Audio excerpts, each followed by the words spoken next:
Why did Jesus die? Man's heart. The heart of all man's problem is his heart.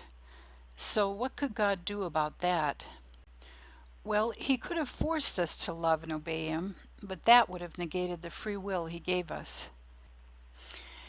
And he could have condemned us to permanent separation from himself, one that we have actually chosen ourselves because of our sins. And then he could have just left us without any hope.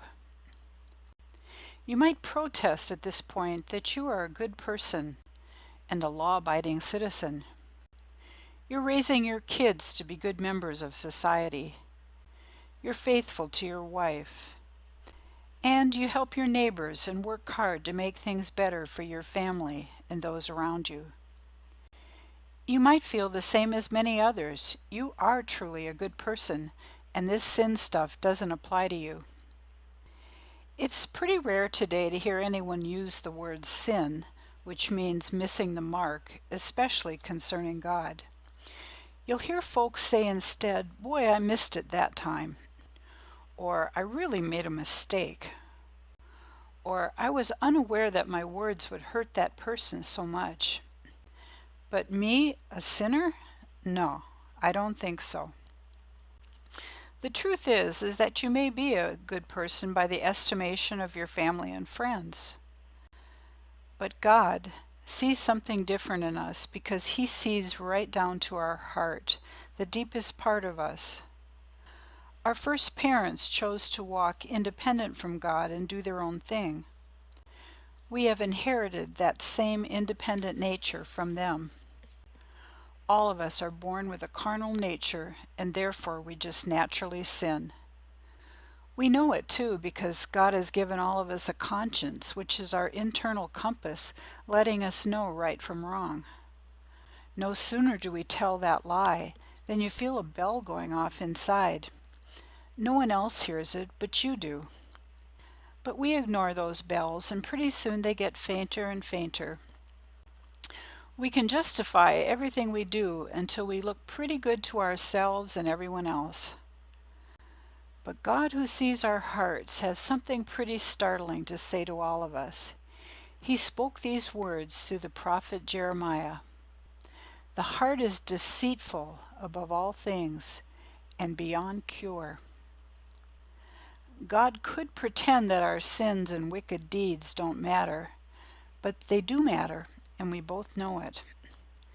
Through his prophet Ezekiel, he tells us this: "The soul who sins is the one who will die." You and I deserve to die for every word and deed that we have done against our fellow man and God. For the truth is that all sin is against God. King David said it well, "Against you and you only have I sinned." The forgiveness of our sins is what Jesus' blood was shed for. His shed blood on the cross enabled God to forgive us and remain a just God, even though we were sinners and deserved death. God showed us the most incredible love ever shown. Each of us deserved to die for our pride, our self-righteousness, our lies, our sexual sins, our anger, and our lusts of every kind. The Apostle Paul said it this way: "For God made Christ, who never sinned, to be the offering for our sin, so that we could be made right with God through Christ." The Apostle Peter said it another way: "He himself, Jesus, bore our sins in his body on the tree."